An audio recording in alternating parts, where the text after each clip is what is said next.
Hi guys, Frank here from Build Your Own, and this is my 1994 Chevy Cheyenne C1500. And as we can see, I finally have it in a garage.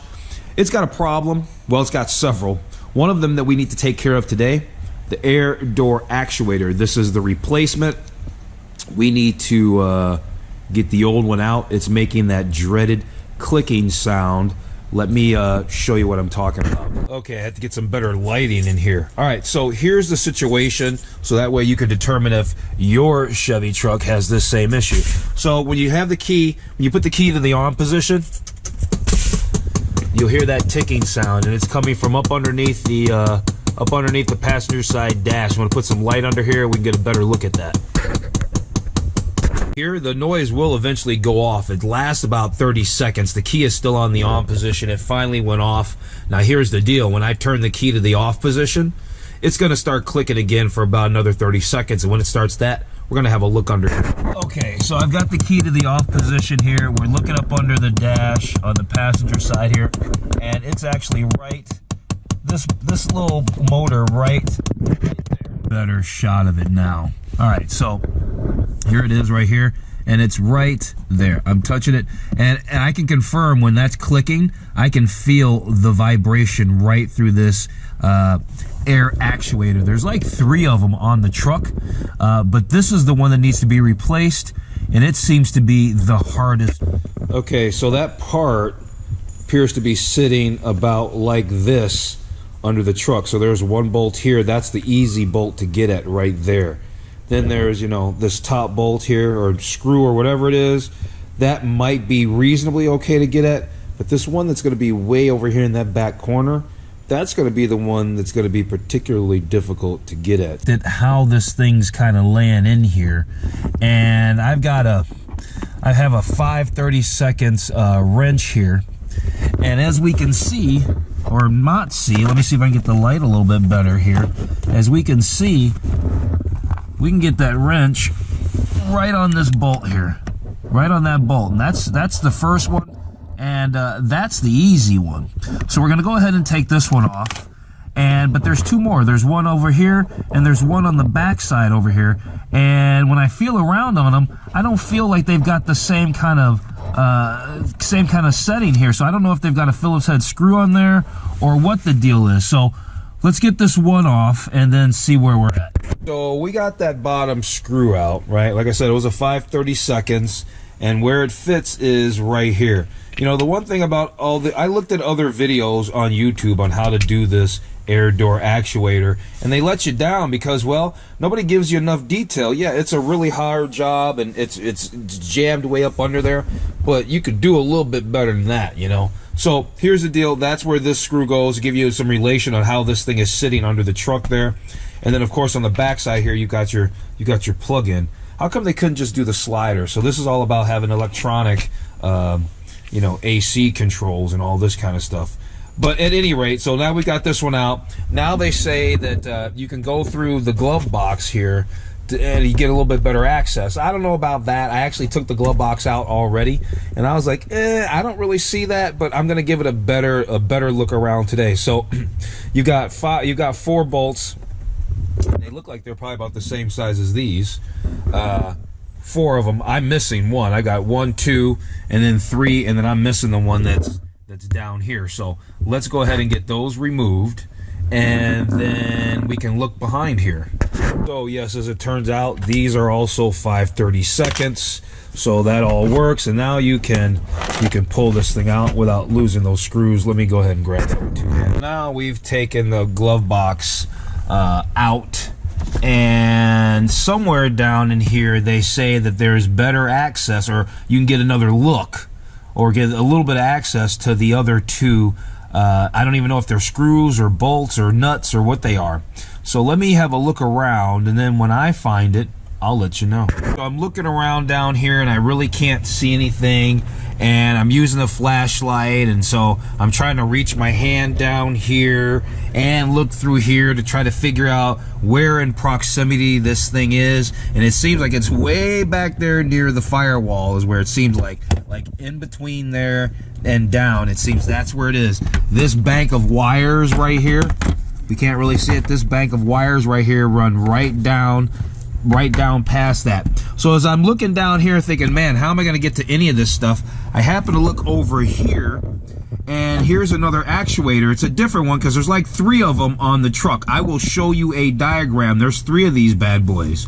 And so remember I was saying, well, I'm not sure what kind of setting. Let's get a better light in here that's not flickering. I wasn't sure what kind of screws or anything that they were using, but we can see that this one here at the top has like a hook on it there. You see that? Let me kind of get a better angle with this light. Okay, so that's better. All right, well, if we can look here, we can see that that's not a screw. That just looks like that just slides on and off. And if we actually look at this one and we determine that, you know, the screw that we took out was this one that was down here at the bottom. And this has that same kind of loop over as this other actuator does. So I bet one of these, it doesn't even have a screw there, and that's why that felt that way. And then you can't really see it. I'm not going to try to dig down in it, but it seems like the rest of it looks like there's just Phillips head screws everywhere. So I'm going to dig around and see if I can find this other one right here on the back side, and I'm pretty sure that might be a Phillips head screw. If I can see that, I mean, I could probably maybe pull out this cubby or something like that to try to see that, but I'm going to try to feel my finger back there and see what I determine. Okay, I did feel around, and I'm pretty sure it's a 5/32, just like these, right? The same ones we've been taking out thus far.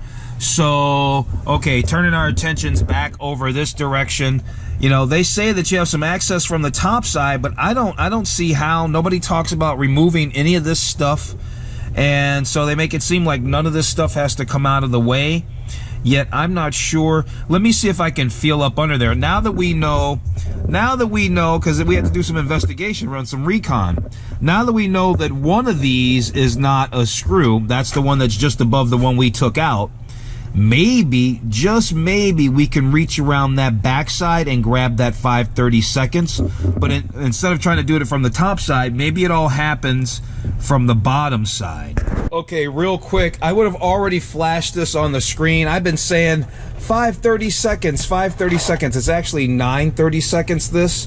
So I'm walking to the back to go grab a socket for this. I'm like, oh, let me grab the 5/32. I'm like, wait a minute, this is really tiny. It's actually 9/32. Like I said, I would have already put this up, but I just want to show that I did in fact catch this before the end of the video. Okay, so now we're back up underneath the truck. I really hope that you can see this as well as I can. So, you know, we've got our 9/32 socket. We think it's on the back side closest to the firewall. I'm going to point that out in a second. But what I want to talk about real fast was we noticed on that other actuator that we came across up top that it looked like it just kind of hooked over on the one. And if we actually look at this one at the very top up there, it looks like it just hooks over, doesn't it? If you look at that, I don't know if I can put an arrow on that or not, but it certainly looks like it just hooks over. So what I'm going to do now is I'm going to feel around on the back side back here and see if I can feel that bolt location, and then see if I can get my 9/32 socket on that. If I can, then you know what? This job, while it's a little fiddly, won't be that difficult. Okay, real quick, let's recap the game plan so we're all on the same page. So the first bolt we took off, this 9/32 bolt that we took off, was down here, okay? We took off this 9/32 bolt, and then we determined that this kind of just slides over this fitting here. There is no bolt that goes here. Now, there is another 9/32 bolt right on this back side here, so we can see the proximity of where it is. We know where to reach, and we know that we need to get a 9/32 socket on the back side of that. That's going to be the hard one. That's going to be, it might be fairly easy to get out. It's going to be relatively hard to thread back in. I saw in another video some guy had taken this and he had kind of electrical taped it to the socket so he could get it threaded into there. So that'll be the interesting part. It might not be too hard to get out, but we're going to find that out right now. So I'm pretty sure that I've located the other 9/32 bolt or nut or whatever, screw, whatever it is, and you can see that I have my socket hanging right off of it. I don't know if you can see all of that, but that's where it is. I'm almost positive. And because I actually started loosening it up, and then I couldn't get it to stay in this position so I can get my camera, so I ended up tightening it back up. So it's got to be it. It's just got to be it. So I'm going to loosen this thing up, and then we'll see what happens. No, I don't have the part out. I almost have it out. Now, if we look up under here, you can see that it's hanging on by that one that last 9/32 bolt. I almost have it all the way undone. I never did go in through the glove box, although I can see a little area where people say you can come in. I don't know how you'd get in. So I needed to switch up tools, you know, to come under there and get that, to start on loosening up that bolt. I was using this little, you know, 1/4 inch drive, but you can see that it's significantly shorter than the one that I just went out and purchased. And it's longer, and it allowed me to get up under there and get the leverage. So how am I going to get this out now? I think I'm going to have to push that actuator back on, and then just try to fiddle that loose up there. I mean, it's probably only hanging on by a turn or two, but it's enough to keep it hanging on. So let's see if we can get it off. Okay, good news. I got the screw out. I didn't break anything. I ended up using this really long flathead screwdriver. You know, remember you saw it dangling off of there. I got it to turn a few more screws. I knew it was probably just holding on by a thread, and I was able to just ever so gently get in behind there and just kind of just pry it ever so softly. And yep, sure enough, this thing went ping and just popped out of there. And so now it's just dangling. I thought I'd be able to pull it down, but I think I'm gonna have to pull it up through the glove box. So let's see what that looks like. As you can see, the air actuator is completely off, but it doesn't come all the way down enough where I can unhook everything. So what I'm gonna do is have to fish it up through the top of the glove box. So let's do that. Here, down through here, this right here, that is the air actuator right there. That wire that's pointed out right there, I can put an arrow on that wire. That's the wire for the air actuator. So I'm gonna go ahead and fish that up, and then we can unhook it. Okay, I fished the air actuator up. Here it is. There's the connection on the back. This is definitely the original part.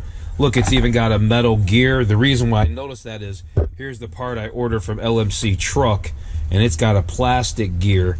Doesn't mean it's not gonna work as well, but yeah, at any rate, there it is. Wow, and it was really hard to wrestle this whole thing. I mean, how long did it take me? It's been a few hours. I mean, I had to run to the store to buy that new, the new ratchet, the longer ratchet, all that, fiddling around, blah, blah, blah, thinking about it.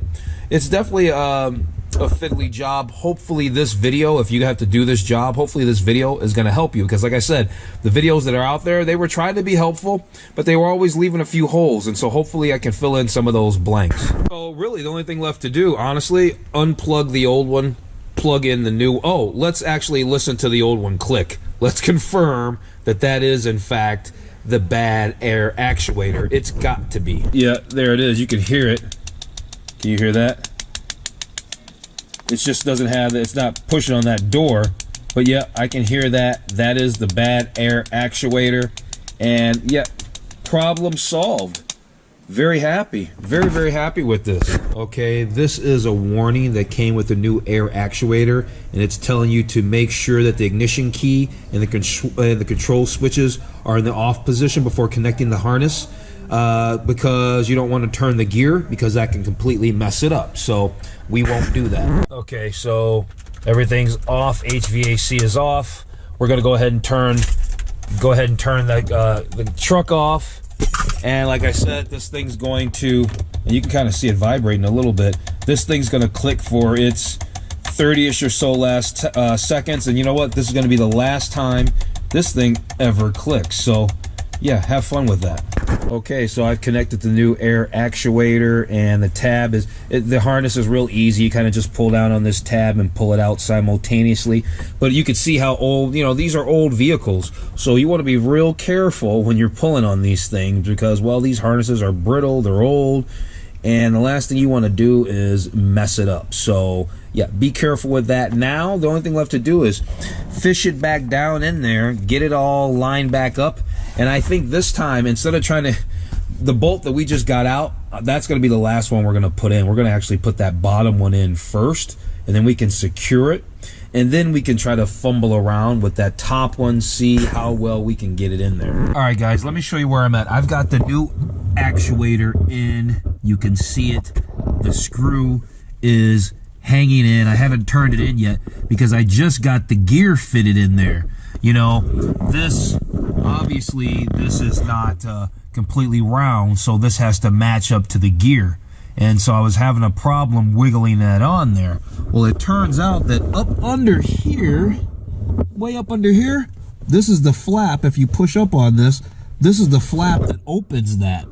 So I was able to control that and open that flap and jiggle it just enough to get that actuator to slide on there. So the takeaway for this job is it's really fiddly. It's very, very fiddly, cumbersome, and time consuming, but you can get it done. You just got to have some patience. Okay, so we're coming down the home stretch, honestly. I've got the actuator in, like I said, you knew that. Got it all adjusted, you knew that. Now we've got that bottom screw screwed in there, so it's nice and secure. The other one's up on its hook, as it should be. It's nice and snug, everything's good. Now we just need to put in that last one, that one up on the back side, the one we had a hard time getting out. And I don't suspect it's going to be very easy to get it back in.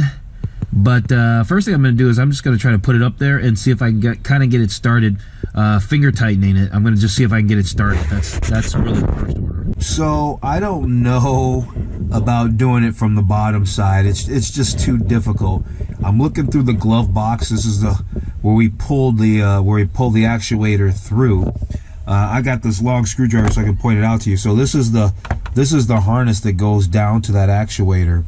And then down back there in the back is where that screw would fit at. I just can't quite reach back there, but I think my best shot might be trying to put this screw in from the top side. I just don't see it happening from underneath. Okay, so trying to think I was going to put it in from the top side, that was ambitious, meaning that wasn't going to work. So I remember seeing some other videos. So basically I've been able to and during my stuck pieces, I've been able to use what I found in a couple of other videos. So in this other video, a guy taped that screw to a socket, put it up there, and if you look back there, I've got it positioned up there. It's not in, but it's positioned back there. So I'll show you kind of how I taped it later at the end, but for now I've got to kind of I still need to get that lined up and get it started. So let's do that, and then we'll check back in after I get that started and it's verified. Okay guys, you know what, I think I'm gonna give up on this particular screw. I tightened everything up and I actually turned the key on and everything's good. Nothing moves, nothing wiggles, everything's quiet. Let's turn the key on. Right, we don't hear anything, right? Nothing's moving, right? Everything seems fine. So you know what, I'm gonna call it, whoops, I gotta fish that out. I'm gonna call that a job done. I think it's still a job well done. I think it's still a good video that if you need help replacing this, you've got enough detail. We were able to get this screw in and it's really, really snug. This is not a screw, but it's flush up against there. The gear is flush up against there.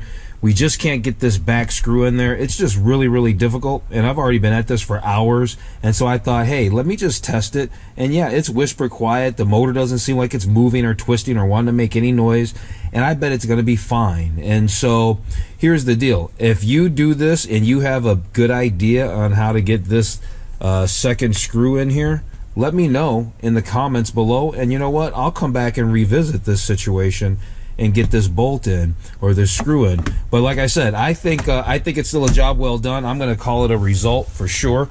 I tried different things, tape and different stuff, and it just wasn't working. I could just spend the rest of, well, eternity trying to work on that. That just wasn't gonna happen. We gotta move on.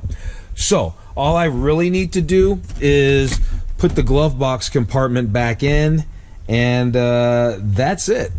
We'll take this screw and put it in that little magnetized container that I keep in my drawer, so that way when I do come back to revisit that, if I think I need to, if somebody gives me a quick and easy solution for getting that in there, then I know exactly where that is. Okay, so I got everything buttoned up, the glove box is back together. Let's turn this key one more time just to confirm we've got no clicks or anything and don't hear anything under there.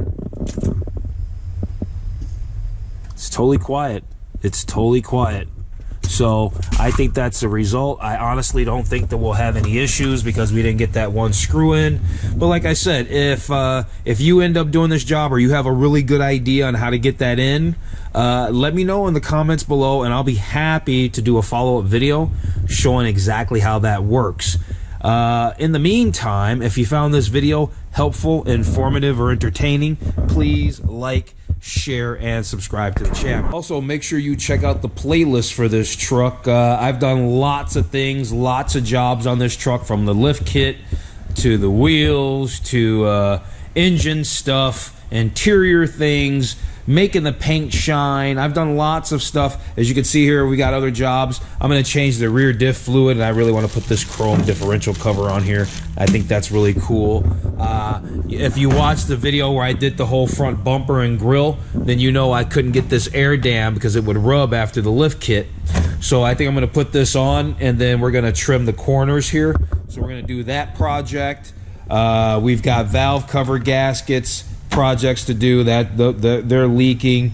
Intake manifold gaskets. We've got the factory service manuals to assist with all that. This is a transmission service kit right here. This is some horn I bought that I'll probably never put up. A transmission sensor that is actually the wrong sensor, and I won't be putting that in. There's other projects too I just haven't even purchased the parts for. So make sure you subscribe to the channel. Make sure you watch some of the other videos so you can get caught up on things like this lift kit, like I was talking about, my rough country lift kit, and how clean and shiny this paint is. Yeah. Okay, on that note, thanks for watching. I think we're done here. I will see you on the very next video.